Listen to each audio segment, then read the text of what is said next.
Hello friends, welcome to my channel O M Hindi story audio love story सुनाने के लिए O M Hindi story channel को like subscribe और share जरूर करें, धन्यवाद।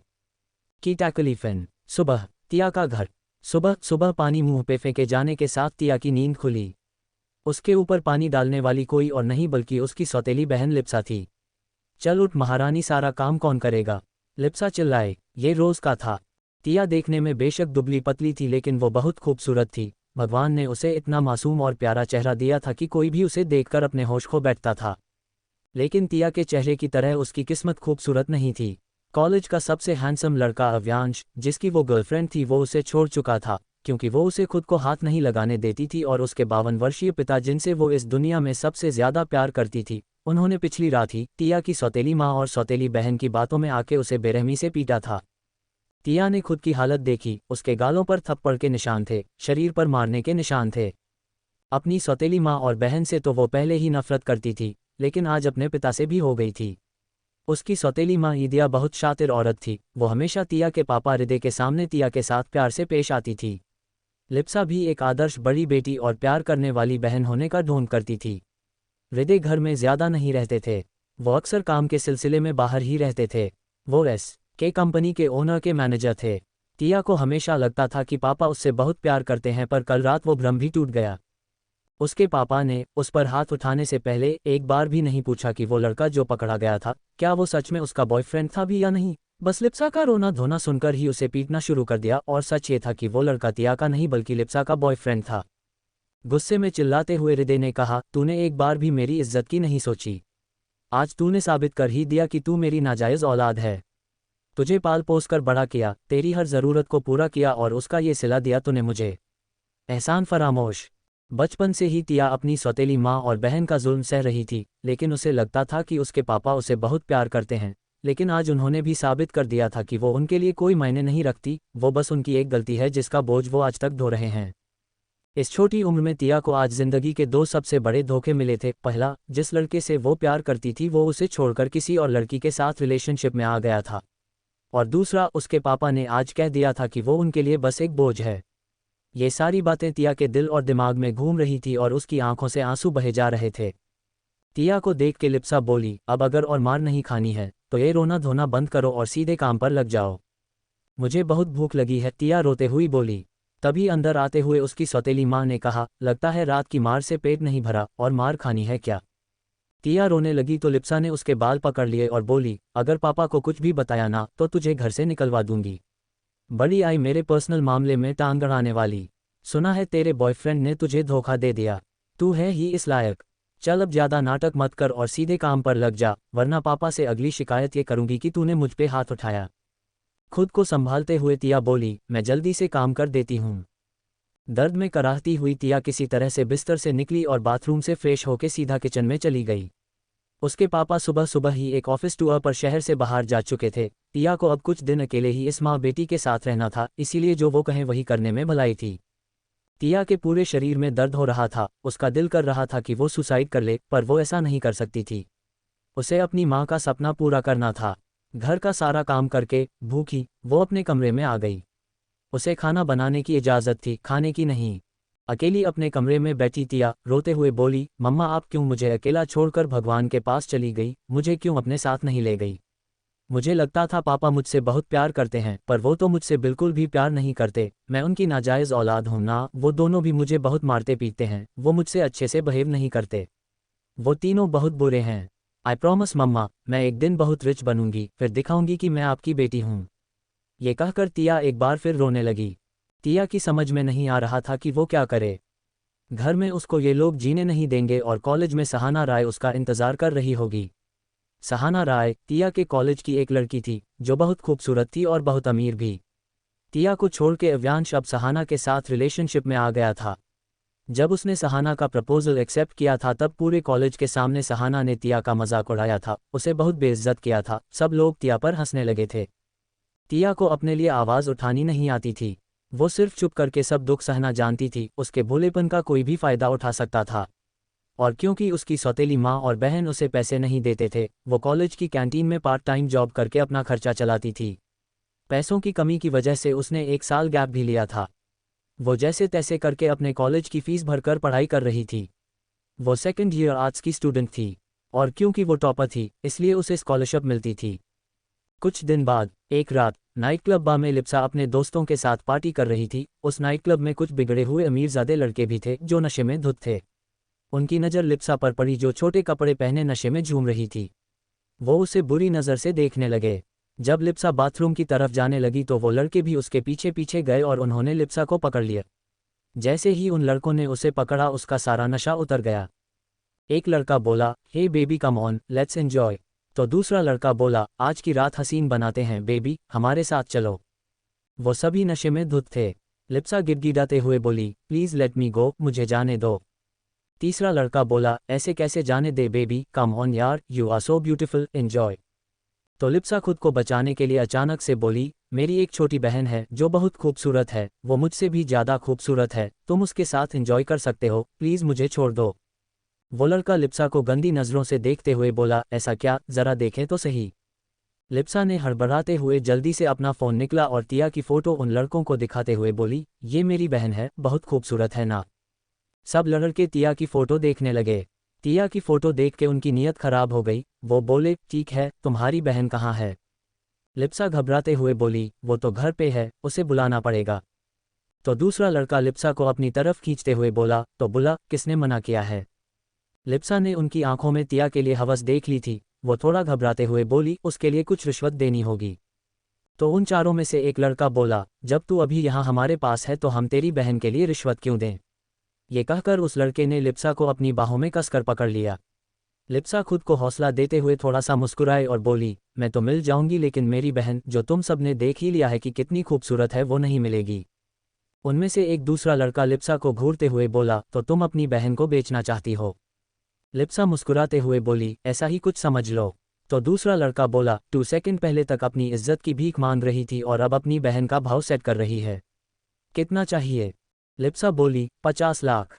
ये सुन के उन चार में से 3 लड़कों की आंखें फटी की फटी रह गई, लेकिन वो चौथा लड़का जो अब तक लिप्सा के पास नहीं आया था वो चुप रहा और लिप्सा को देखता रहा। लिप्सा भी उसे देख रही थी। ये लड़का दिखने में बहुत अमीर था। कुछ ही पल बाद वो बोला, डन। लिप्सा हैरान थी लेकिन उसने यह अपने चेहरे पे जाहिर नहीं होने दिया। उस लड़के ने अपनी चेकबुक निकाली और 50 लाख का चेक काट के लिप्सा को दे दिया और बोला, बुलाओ अपनी बहन को। लिप्सा उस लड़के को देख के मुस्कुराई और बोली, श्योर। और उसने तिया को कॉल लगाया। तिया ने कॉल उठाया तो लिप्सा रोने का नाटक करते हुए बोली, तिया प्लीज़ मुझे बचा लो, प्लीज़ प्लीज़ मुझे बचा लो। तिया ने लिप्सा को रोते हुए सुना तो वो घबरा गई और उसने पूछा, क्या हुआ दी, आप ऐसे रो क्यों रही हैं? लिप्सा ने बुरी तरह से रोते हुए जवाब दिया, प्लीज़ जल्दी से नाइट क्लब आ जाओ, मुझे बचा लो तिया प्लीज़। तिया हड़बड़ा गई और बोली, मैं आ रही हूँ। ये सुन के लिप्सा ने फ़ोन काट दिया और उसके चेहरे का एक्सप्रेशन एकदम से बदल गया और उसने उन लड़कों को देख के बोला, वो आ रही है।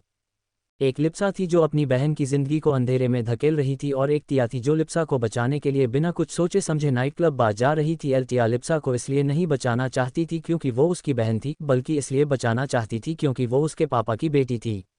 तिया नाइट क्लब बार रिक्शा लेकर पहुंची। तिया कई बार वहां आ चुकी थी क्योंकि अक्सर लिप्सा नशे में धुत रहती थी तो उसे वापस घर ले जाने के लिए तिया ही आती थी।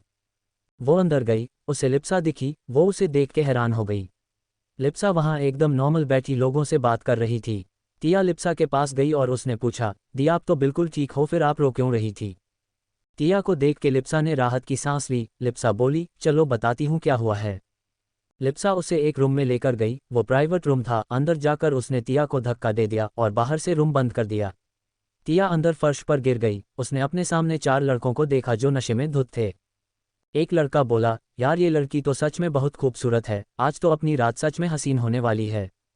उन चारों की भयानक हंसी सुन के तिया के दिल और दिमाग में डर का तूफान उठने लगा और तिया दरवाजे की तरफ भागी, लेकिन वो दरवाजे तक पहुंच नहीं पाए। एक लड़के ने उसका हाथ पकड़ लिया और उसे खींचते हुए अपने पास ले आया। तिया खुद को छुड़ाने के लिए लाख मिन्नतें कर रही थी पर उस लड़के ने उसकी एक न सुनी। वो लड़के उसके साथ बदतमीजी करने लगे थे। तिया जोर जोर से चिल्लाने लगी पर बाकी शोर शराबे में उसकी आवाज़ सुनने वाला कोई नहीं था। दी बचाओ, दी बचाओ, दी, तिया पागलों की तरह चिल्लाने लगी। तभी एक लड़के ने उसे जोर का थप्पड़ मारा और बोला, ज़्यादा चिल्ला मत, तुझे अपनी खूबसूरती पर बड़ा घमंड है ना, आज इस घमंड को तोड़ देंगे।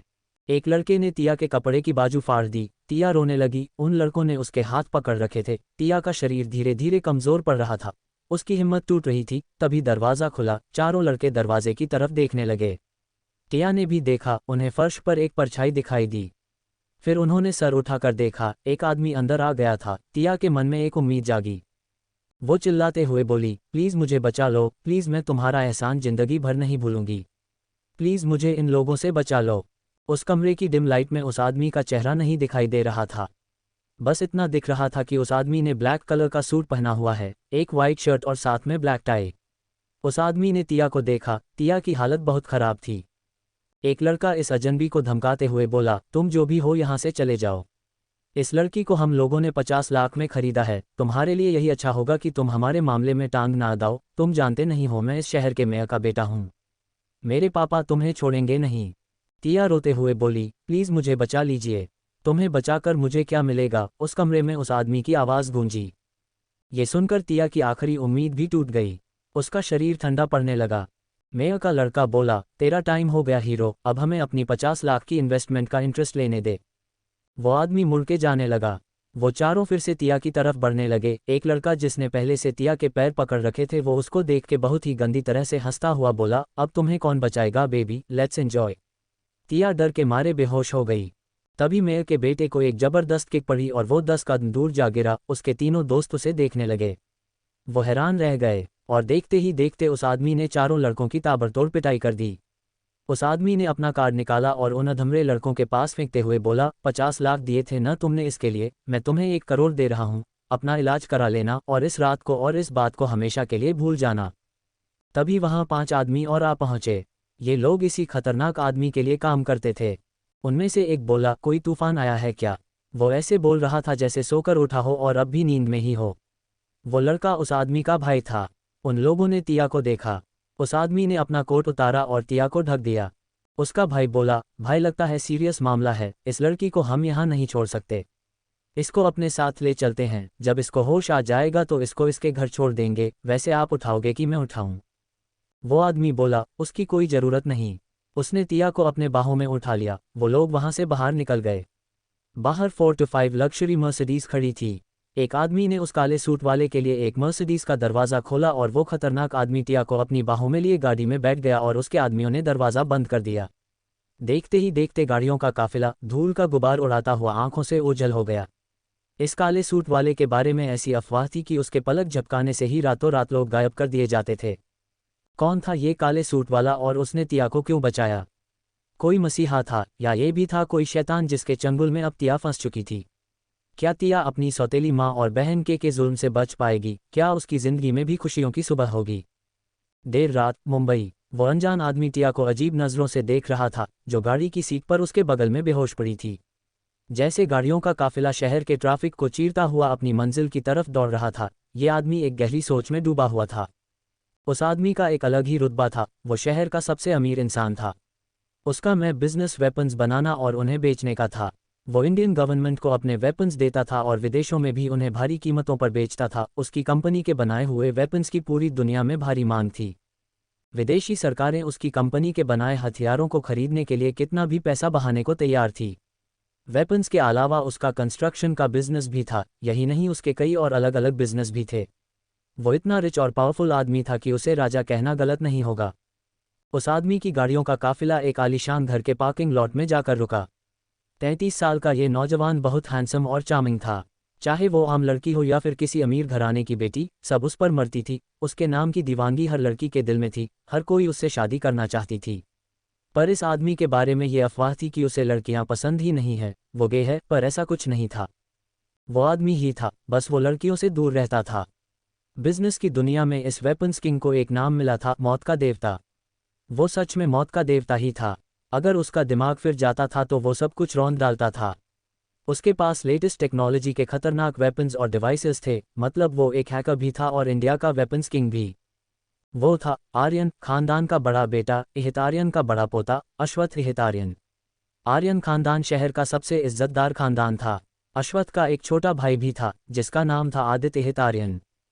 आदित्य अश्वत्थ से 8 साल छोटा था। उनके साथ उनका मैनेजर प्रत्यूष, पीए ओहस, सेक्रेटरी रचित और एक क्लोज फ्रेंड अभ्रम था और बाकी बॉडीगार्ड्स थे।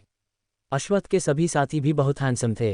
अश्वत्थ और उसके साथ बाकी सब पार्किंग लॉट में गाड़ियों से उतरे। ये पार्किंग लॉट था अश्वत्थ आर्यन के घर आर्यन पैलेस का। अश्वत्थ ने बेहोश टिया को अपनी बाहों में उठा लिया और घर के अंदर जाने लगा। तभी आदित्य परेशान होते हुए बोला, भाई सोच लो, दादाजी इस लड़की को देखेंगे तो बहुत से सवाल करेंगे, उन्हें बहुत बुरा लगेगा कि आप ऐसे ही बिना बताए इस हालत में एक लड़की को उठा ले आए हो। अश्वत्थ ने उसे घूर कर देखा। अब्रम बोला, तेरे दादाजी चाहते हैं कि तू जल्द से जल्द शादी कर ले और तू इस लड़की को ऐसे। अश्वत्थ, छोटा भाई सही कह रहा है, वो बवाल मचा देंगे। मैं नहीं आ रहा, मैं तो सीधे घर जा रहा हूँ। ये कहकर अब्रम भाग गया। अश्वत्थ बिना किसी बात पे ध्यान दिए टिया को लेकर घर के अंदर जा चुका था। अश्वत्थ के दादाजी, शहर के सबसे इज्जतदार शख्स एहित आर्यन का बस एक ही सपना था, वो मरने से पहले अपने पोते की औलाद देखना चाहते थे, पर अश्वत्थ शादी करने के लिए राजी ही नहीं था। और आज जब उनके सामने अश्वत्थ एक अनजान लड़की को लेकर घुसने वाला था तो घर पे बवाल तो होना ही था।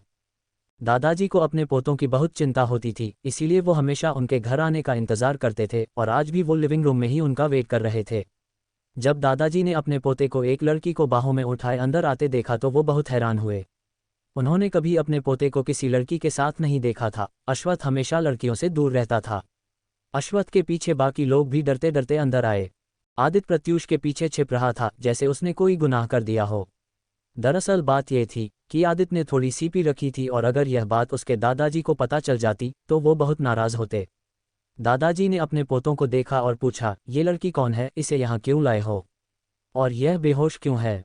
आदित्य बोला, दादाजी मैं भाई को समझा ही रहा था कि इस लड़की को लाना ठीक नहीं है, लेकिन भाई नहीं माने और ले आए इसको। भाई मैंने कहा था ना, दादाजी बहुत नाराज होंगे, अब भुगतो। अश्वत्थ ने नजरें उठा के अपने दादाजी की आंखों में देखा और वो जवाब देने ही वाला था कि दादाजी ने आदित्य की बातों का दूसरा ही मतलब निकाल लिया और वो थोड़े शरारती ढंग से अश्वत्थ से बोले, अच्छा तो चारवी से शादी ना करने की वजह ये लड़की है? क्या ये तुम्हारी गर्लफ्रेंड है? ये सुनकर सभी शॉक्ड रह गए। अश्वत्थ शांति से बोला, हाँ। अश्वत्थ की हाँ सुनते ही आदित्य का दिमाग चक्कर खा गया। उसे समझ नहीं आ रहा था कि उसका भाई करना क्या चाहता है और उसे भी यही लगता था कि उसका भाई गे है। अश्वत्थ की बात सुन के सब हैरान रह गए। दादाजी अब थोड़े प्यार से बोले, मुझे पहले नहीं बता सकते थे? इसे इतना छुपाने की क्या जरूरत थी? अगर तुम इस लड़की को पसंद करते हो तो तुम्हारी शादी इसी से होगी। मुझे फर्क नहीं पड़ता कि ये अमीर है कि नहीं, मुझे बस अपना परपोता देखना है। आदित्य मन में सवालों का सैलाब आ गया, ये हो क्या रहा है? यहाँ सिचुएशन इतनी क्रिटिकल हो गई है और दादाजी को परपोता या परपोती देखना है। भाई करना क्या चाहते हो तुम? मुझे तो लगता था कि आप गे हो या फिर दादाजी को खुश करने के लिए ये सब कह रहे हो। मुझे अच्छे से पता है आप उस मेकअप की दुकान चारवी को पसंद नहीं करते, इवन किसी भी लड़की को नहीं करते, फिर अचानक इस लड़की में ऐसा क्या देखा? भाई कहीं पागल वागल तो नहीं हो गए?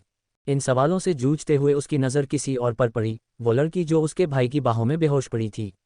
वो उसी समय बात बदलते हुए बोला, दादाजी मेरी भाभी प्यारी है ना? तो सब हैरान होकर उसे देखने लगे। दादाजी का ध्यान अब तक अपने पोतों पर था, लेकिन अब पहली बार उन्होंने टिया को ध्यान से देखा जो अश्वत्थ की बाहों में किसी मासूम बच्ची की तरह लग रही थी। दादाजी ने टिया के चेहरे को देखा और बोले, बहुत प्यारी है पर लगता है अश्वत्थ से बहुत छोटी है। अश्वत्थ के जवाब देने से पहले ही आदित्य बोला, अरे क्या फर्क पड़ता है, आजकल एज गैप कॉमन है। प्रियंका चोपड़ा को ही देख लो, अपने से 10 साल छोटे लड़के से शादी की है। वैसे ही भाई 33 के हैं और शायद मेरी भाभी यही कोई 21, 22 या 23 की होगी। आपको तो खुश होना चाहिए, आपके लिए भाई पोता बहू लाए हैं। ये सुनकर दादाजी बोले, बात तो सही है पर 21, 22, 23 का क्या मतलब है? क्या तुम्हें भी सही उम्र नहीं पता? आदित्य बोला, उम्र जानकर मैं क्या करूंगा, भाई से पूछ लो ना, उनको एग्जैक्ट एज पता होगी भाई। ये सुनकर सब अश्वत्थ को देखने लगे। अश्वत्थ टिया को बाहों में लिए बिल्कुल शांत खड़ा था। उसी शांत भाव से उसने दादाजी से कहा, बहुत सवाल है आपके मन में, मैं जानता हूँ, सब जवाब दूंगा, लेकिन फिलहाल ये बेहोश हो गई है तो बाद में बात करते हैं। दादाजी ने अश्वत्थ को देखा और बोले, ठीक है, मैं बहुत खुश हूँ, हम कल बात करेंगे तुम्हारी शादी की। ये सुनकर आदित्य लड़खड़ा गया, लेकिन अश्वत्थ के चेहरे पर कोई भाव नहीं बदला और वो टिया को लेकर अंदर कमरे में चला गया। दादाजी भी मुस्कुराते हुए अपने कमरे में चले गए। बस एक आदित्य अकेला लिविंग रूम में सुन्न खड़ा रहा। कमरे में जाकर अश्वत्थ ने उनके घर की एक सर्वेंट ईशना को इंटरकॉम किया और बोला कि ये लड़की जो मेरे रूम में है, इसके कपड़े चेंज कर दो। ये कहकर अश्वत्थ अपने रूम से अटैच्ड स्टडी रूम में चला गया। कुछ देर बाद ईशना अश्वत्थ की स्टडी में आई। वो थोड़ी परेशान थी। उसे परेशान देख के अश्वत्थ ने पूछा, क्या हुआ, कोई परेशानी?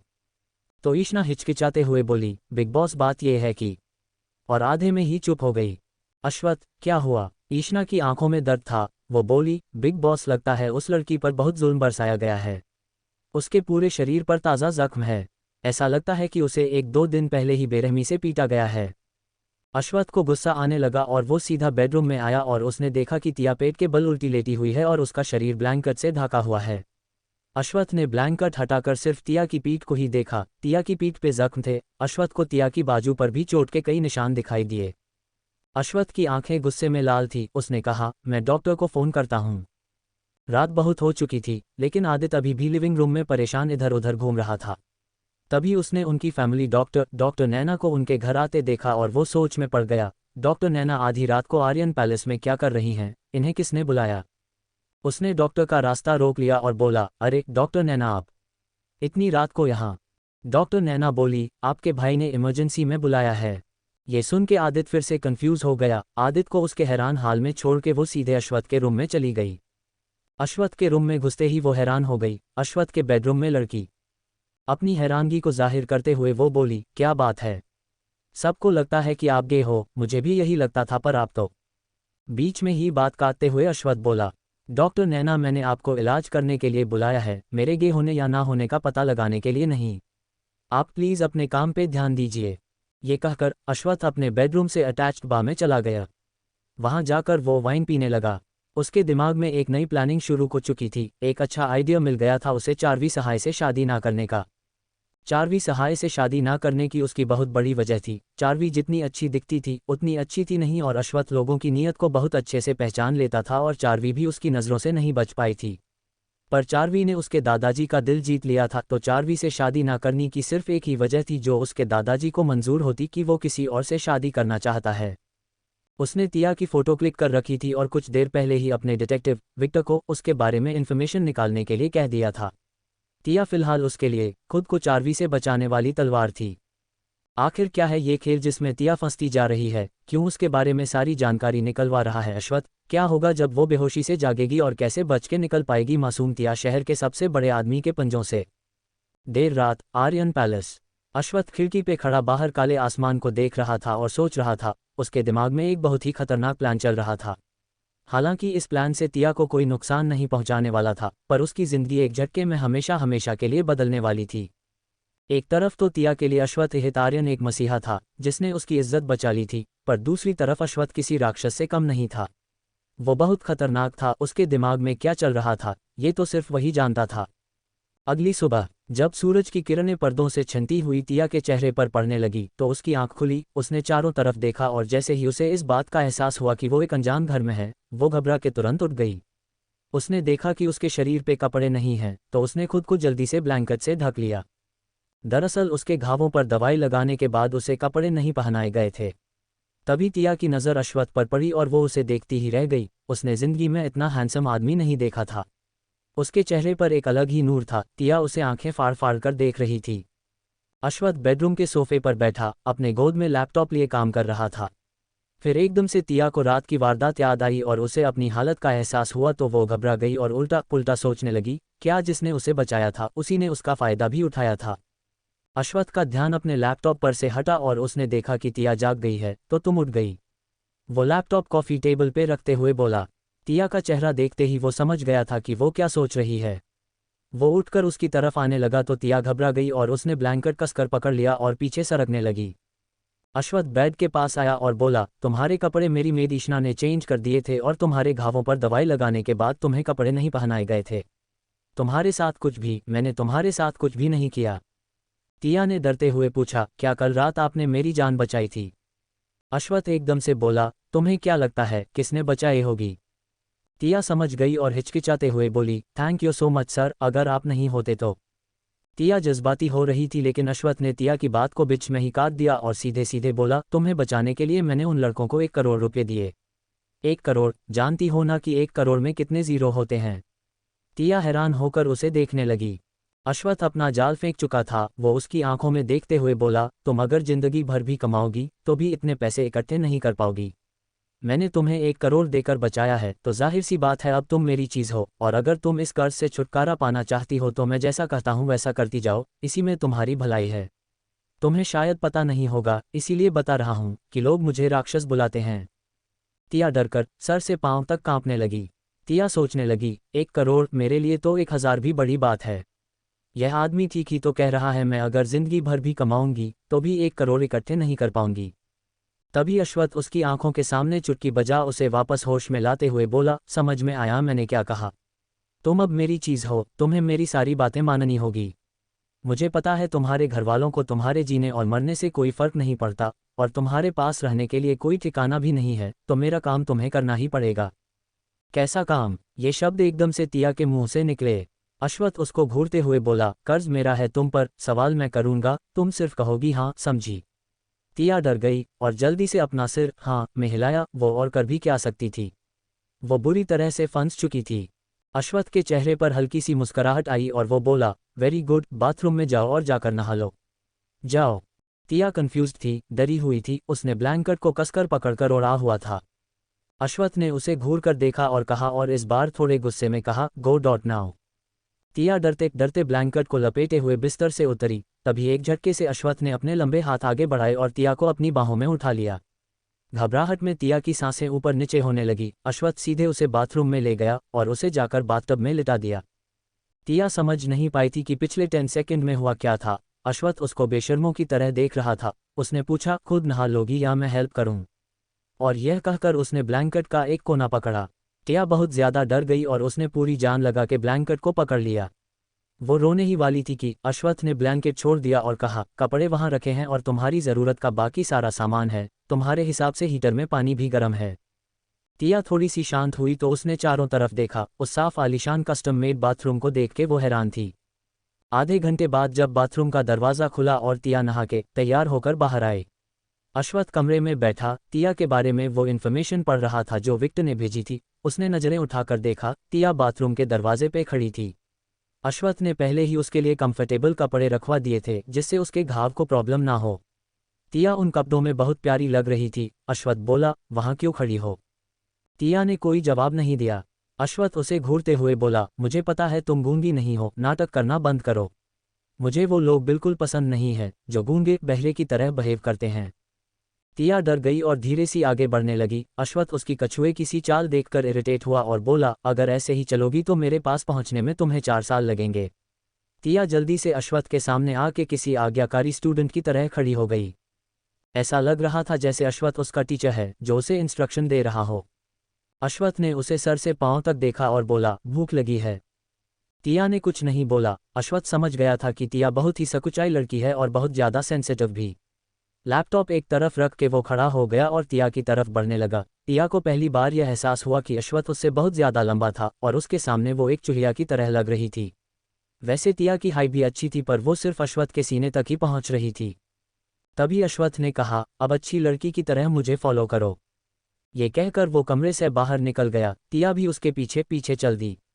वो दोनों डाइनिंग हॉल में आए जहां पर उसके दादाजी, उसका भाई, उसका मैनेजर, सेक्रेटरी और चीफ बॉडीगार्ड ब्रेकफास्ट के लिए वेट कर रहे थे। अश्वत्थ और तिया को आते देखकर आदित्य एक्साइटेड हो गया और बोला, दादाजी लो, मेरे भाई और भाभी आ गए।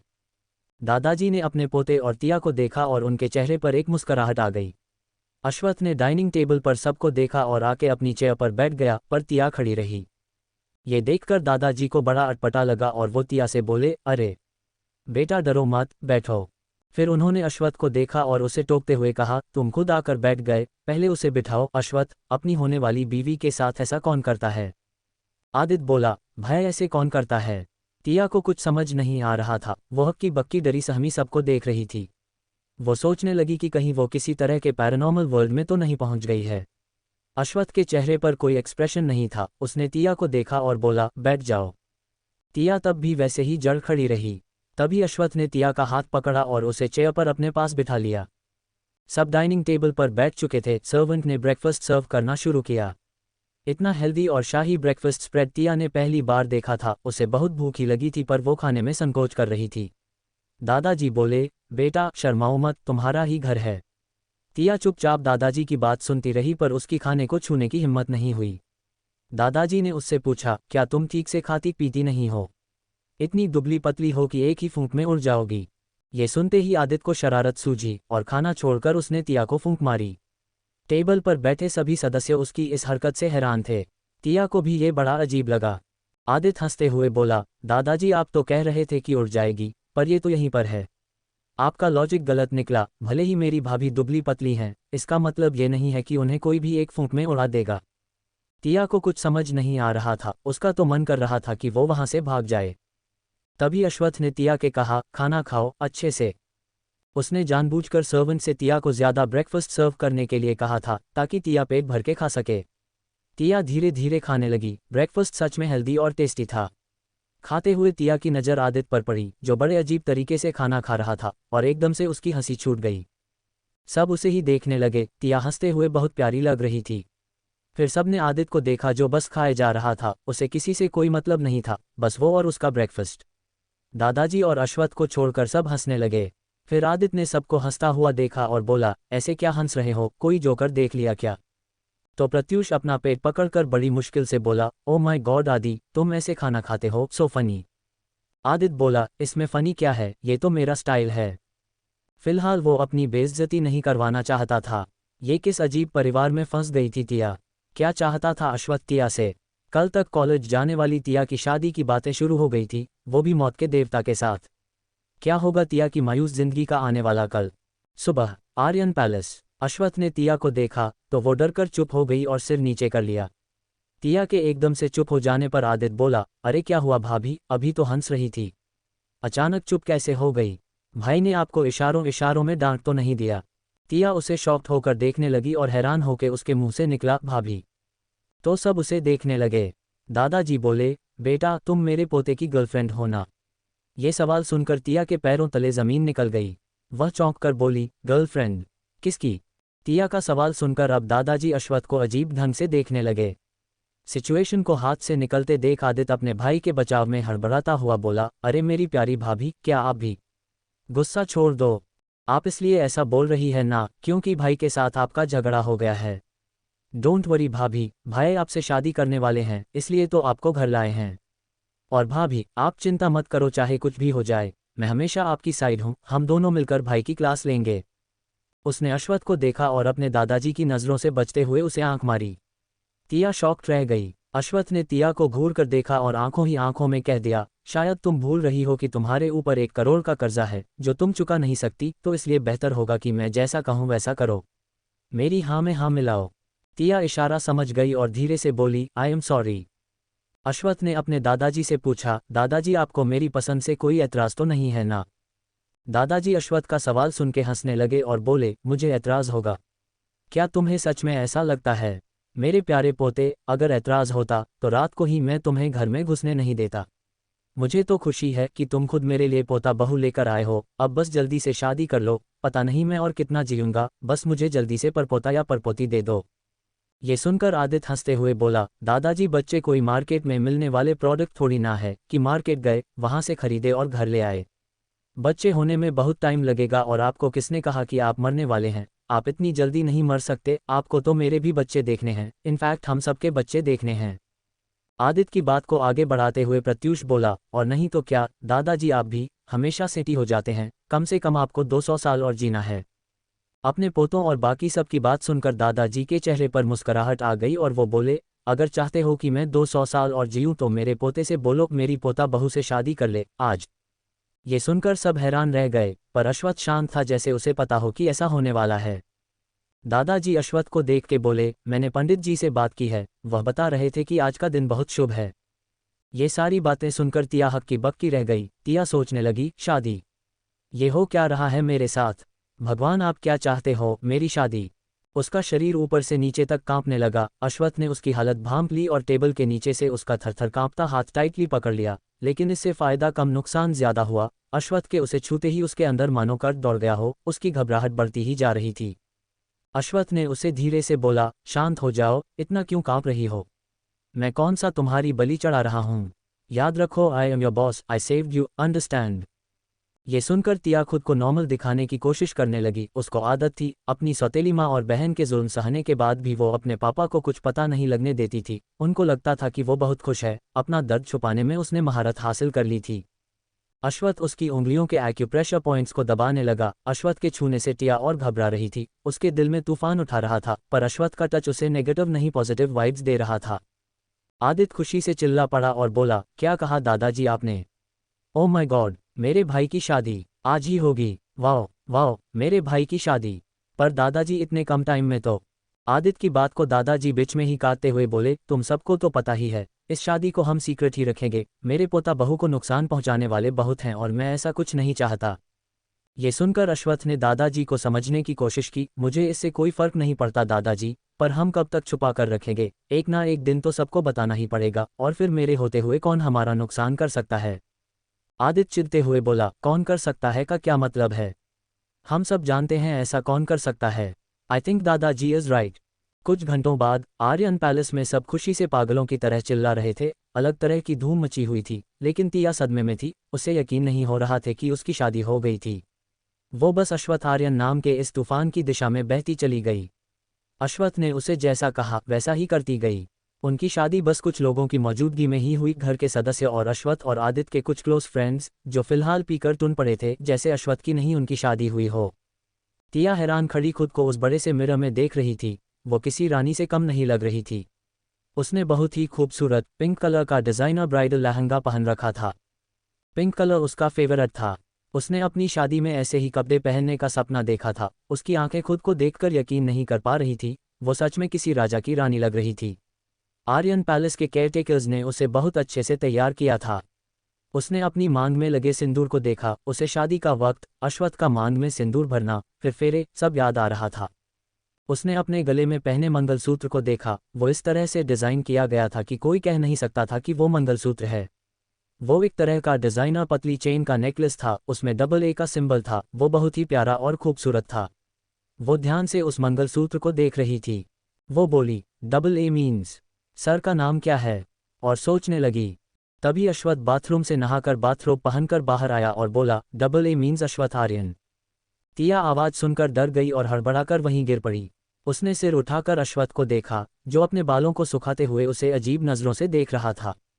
वह बोला, इतना डरने की जरूरत नहीं है। तुम्हारे साथ मैं कोई जबरदस्ती नहीं करने वाला। तुमसे शादी करने का मेरे पास एक सॉलिड रीज़न है, और जैसा कि मेरा तुम पर 1 करोड़ का कर्ज है, तो तुम वही करोगी जो मैं कहूँगा। समझी? तिया ने जल्दी से हाँ में सिर हिलाया। अश्वत्थ बोला, तुम कुछ बोलती क्यों नहीं? हमेशा ऐसे गूंगी बहरी की तरह रिएक्ट करती रहती हो। तिया डरते हुए बोली, जी मैं समझ गई। तो अश्वत्थ कड़क होके बोला, चलो मैं तुम्हें क्या करना है वो समझाता हूँ। उसने तिया का आर्म पकड़ लिया और उसे खड़ा किया। तिया तो डर के मारे कांप रही थी। अश्वत्थ ने उसे सोफा पर बिठाया और खुद भी बैठ गया। तुम्हें मेरी सारी बात माननी पड़ेगी, और जाहिर सी बात है कि अब तुम मेरी वाइफ हो तो तुम्हें पता तो होगा ना वाइफ के काम। तिया बोली, हाँ, और अपने उसी कड़क अंदाज में बोला, मैंने तुम्हारे कॉलेज के डीन को तुम्हारी 2 हफ्ते की लीव एप्लीकेशन दे दी है। और एक बात अच्छे से अपने छोटे से दिमाग और दिल में उतार लो, तुम मेरी हो। अगर तुमने मुझे धोखा देने या मुझे छोड़कर जाने की सोची भी, तो मैं खुद भी नहीं जानता कि मैं तुम्हारे साथ क्या करूँगा। एंड डोंट वरी, तुम्हारी फैमिली की तरह यहाँ पर कोई तुम्हारे साथ मिसबिहेव नहीं करेगा। अश्वत्थ तिया को आगे कैसे जीना है उसके सारे रूल्स एंड रेगुलेशंस बताता गया, और तिया बस हाँ बोलती चली गई। उसके अलावा वो बोल भी क्या सकती थी। अगली सुबह आर्यन पैलेस। सुबह का सूरज चढ़ आया थे, पर तिया अब भी सुकून में सो रही थी। अश्वत्थ सोफा पर बैठा अपने लैपटॉप पर काम कर रहा था। एक हाथ में कॉफ़ी का कप था और एक हाथ की उंगलियां लैपटॉप के कीबोर्ड पर चल रही थी। कॉफ़ी टेबल पर कुछ फाइल्स रखी थी। तभी तिया ने करवट बदली और उस रूम की सन्नाटे को चीरती हुई आवाज़ आई, धड़ाम। उसके बाद एक और आवाज़ आई। आवाज़ तिया के दर्द में चीखने की थी। उद्धरण चिन्ह। उसकी चीख सुनकर सब भागकर आए, पर दूर के पास रुक गए। अभ्रम बोला, अरे अब तो अश्वत्थ की शादी हो गई है, ऐसे ही मुंह उठाए अंदर नहीं जा सकते। ऐसे जाना मतलब उनकी प्राइवेसी को डिस्टर्ब करना होगा। ओहस बोला, आई थिंक ये चीख किसी और मामले की है। रचित हंसते हुए बोला, तुम्हें बड़ा पता है, खुद तो सिंगल पड़े हो। हम सबको पता है वो अनरोमांटिक आदमी है। आज से पहले कभी उसकी लाइफ में कोई लड़की नहीं रही है, तो खाक कुछ करेगा, उसे ये भी सीखना पड़ेगा। ओहस बोला, मत भूलो तुम भी तो सिंगल हो। और हंसने लगा। आखिर क्यों करी अश्वत्थ के तिया से शादी? क्या ये सिर्फ चार्वी से बचने का एक तरीका था या फिर सच में अश्वथ को तिया पसंद है? क्या अपने इस नए घर में भाभी, बहू, बीवी की भूमिका निभा पाएगी तिया? ओरियन चिढ़कर बोला, अरे अब बस भी करो, हम सब सिंगल हैं और इसकी वजह है हमारे बिग बॉस, लेकिन अब वो मैरिड हैं और अनरोमांटिक भी, लेकिन हमारी यंग मैडम तो रोमांटिक होंगी, वो तो सेड्यूस कर सकती है ना। ओरियन अश्वथ का चीफ बॉडीगार्ड था। सिल्वर कलर के बाल और कानों में छोटे छोटे इयररिंग, ओरियन बहुत गुड लुकिंग लगता था। जहां अश्वथ के कमरे के बाहर ये सब बातें चल रही थी, वही कमरे के अंदर तिया दर्द से कराहने लगी, पर अश्वथ बिल्कुल शांत था। वो बिना किसी एक्सप्रेशन के तिया को देख रहा था। उसने पूछा, क्या तुम कोई सपना देख रही थी? तिया ने अश्वथ की बात का जवाब नहीं दिया क्योंकि उसका ध्यान कहीं और था। मेरे कपड़े किसने बदले? तिया अपने आप से पूछ रही थी। उसने शादी का जोड़ा नहीं पहन रखा था और उसे अच्छे से याद था कि वो शादी के जोड़े में ही अश्वथ के रूल्स एंड रेगुलेशन सुनते सुनते सोफा पर ही सो गई थी। वो हकलाते हुए बोली, सर क्या आपने मेरे कपड़े? अश्वथ बिना एक्सप्रेशन के बोला, हाँ मैंने तुम्हारे कपड़े चेंज कर दिए। ये सुनते ही वो जोर से चिल्लाए और इस बार दरवाजे के पीछे खड़े लोगों से रहा नहीं गया और वो सब बिना इजाज़त आतंकवादियों की तरह अंदर घुस आए। उन सबको देख के अश्वथ चौंक गया। आदित्य डरते हुए बोला, सॉरी भाई, हमें गलत मत समझना, पर हमसे रहा नहीं गया। भाभी क्यों चिल्ला रही थी? कहीं आपने उनके साथ कुछ किया तो नहीं? ओहस बोला, बिग बॉस क्या हुआ? अश्वथ को इन लोगों पर गुस्सा आ रहा था। ओरियन ने तिया को देखा और बोला, अरे हम लोग गलत टाइम पर आ गए, चलो चलो। आदित्य जाने को राजी नहीं था। उसने पूछा, ऐसे कैसे चलें, पहले पता तो चले हुआ क्या है? अश्वथ चिढ़ते हुए बोला, कुछ नहीं हुआ है, तुम्हारी भाभी बेड से गिर गई। अश्वथ की इरिटेशन को समझते हुए ओरियन सबको धक्का देते हुए कमरे से बाहर निकाल लाया। आदित्य, जिसको ओरियन जबरदस्ती बाहर लाया था, बोला, क्या कर रहे हो? ओरियन उसे समझाते हुए बोला, अरे यंग मैडम भी यहाँ रहती है, हमें अब पहले जैसे बेशर्मों की तरह वहाँ मुंह उठाए नहीं जाना चाहिए। आदित्य मजाक करते हुए बोला, तो क्या शर्म से जाना पड़ेगा? प्रत्यूष का आदित्य को पकड़कर पीटने का मन कर रहा था। हमेशा से आदित्य के दिमाग की वायरिंग अलग ही थी, वो हमेशा से अलग ही सोचता था। प्रत्यूष ने खुद को शांत किया और बोला, अरे मेरे भाई, तेरा भाई अब शादीशुदा है, उसकी एक खूबसूरत बीवी है, उनके पर्सनल अलोन टाइम में हम उन्हें डिस्टर्ब नहीं कर सकते ना। पर मेरा भाई तो अनरोमांटिक है। ये कहकर प्रत्यूष की बात को आदित्य ने काट दिया।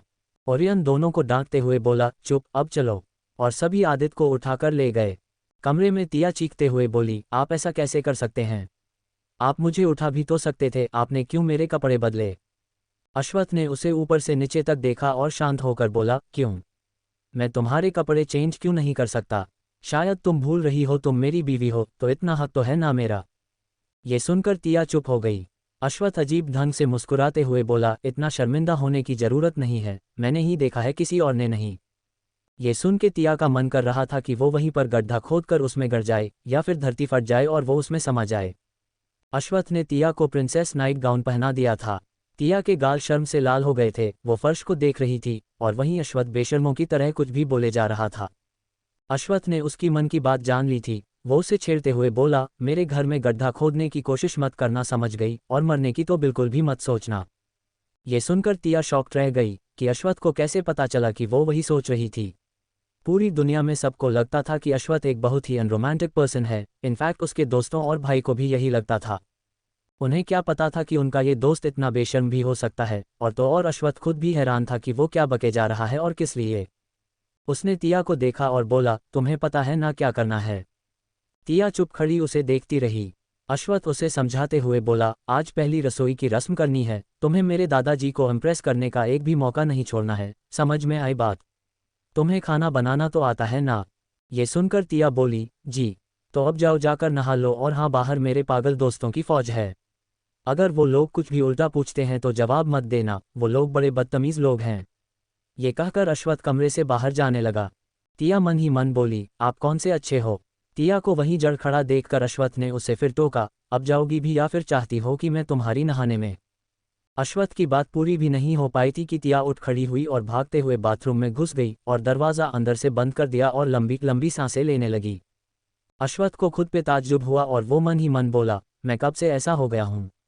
कुछ भी बोले जा रहा हूँ। लोग सही कहते हैं, औरत का चक्कर ही ऐसा होता है। क्या मेरा? नो नो नो, ऐसा नहीं हो सकता। यहाँ अश्वथ परेशान हो रहा था अपने इस नए बिहेवियर से और वहाँ तिया बाथरूम में सोच रही थी, हे भगवान, किससे शादी कर ली मैंने, मेरी इतनी फूटी किस्मत, इससे अच्छा तो मैं। और फिर उसे याद आया कि उसे खाना बनाना है। और उसने जल्दी जल्दी तैयार होना शुरू किया। बाथरूम में सब पहले से ही रेडी था, बाथटब में पानी भरा हुआ था, कपड़े वहीं रखे हुए थे, बस अब उसे फटाफट तैयार होना था। नहाने के बाद जब टिया कपड़े पहन रही थी तो उसने देखा कि वो कपड़े तो बहुत महंगी ब्रांड के हैं। जैसे ही टिया कपड़े पहनकर बाहर आई उसने अश्वथ को बाहर बिस्तर पे बैठे देखा, वो बेडरूम से बाहर नहीं गया था। अश्वथ उसे निहारते हुए बोला, अच्छी लग रही हो। उद्धरण चिन्ह। टिया एकदम से ऑकवर्ड हो गई और सीधा ड्रेसिंग रूम में गई और थोड़ी देर बाद तैयार होकर बाहर आई। अश्वथ उसे देखते ही रह गया। टिया बिना अश्वथ पे ध्यान दिए सीधा रूम से बाहर निकली जहां उसको उस घर के सारे हैंडसम हंक्स लाइन लगाए बाहर खड़े दिखे। ऐसा लग रहा था कि वो लोग अपने फेवरेट सुपरस्टार का वेट कर रहे हो। टिया को देखकर वो लोग हैरान रह गए और उन्होंने एक साथ उसे गुड मॉर्निंग विश किया। आदित्य बोला, वाह भाभी आप क्या लग रही हो, एकदम कहर। टिया चौंक गई। अहीम बोला, madam you are looking gorgeous. Tia समझ नहीं पा रही थी कि वो इस तारीफ के जवाब में क्या कहे। आदित्य अपने कॉलर को ऊपर करते हुए अहीम से बोला, आखिर भाभी किसकी है? अब भाभी आप जल्दी से अपनी रसोई का काम करेंगी, हम सभी प्राणी बहुत भूखे हैं। कृपया करके हम पर उपकार करें और हमें भोजन प्रदान करें। ये सुनकर टिया खिलखिलाकर हंस पड़ी। तभी जॉन्सी आए और टिया को अपने साथ ले गई। फिर सारे आदमी बिना रोक टोक के रूम में हड़बड़ाते हुए एक दूसरे पर गिरते पड़ते अश्वथ के कमरे में घुस गए। अपने घर के सिली हैंडसम मैन का छिछोरापन देख के अश्वथ बोला, तुम लोगों में सब नाम की चीज़ नहीं है, कोई ऐसे कमरे में आता है क्या? प्रत्यूष बोला, ओह रियली बॉस। उद्धरण चिन्ह। ओजस प्रत्यूष की बात से हिम्मत लेते हुए बोला, और नहीं तो क्या, एक बात बताओ, आपके और यंग मैडम के बीच कुछ हुआ भी या नहीं? आदित्य एक्साइटेड होकर बोला, भाई जल्दी बताओ ना, मैं चाचा बनने के लिए और ज़्यादा वेट नहीं कर सकता। ये सुनकर अश्वथ ने उन्हें घूर कर देखा और बोला, बैड मैनर्स।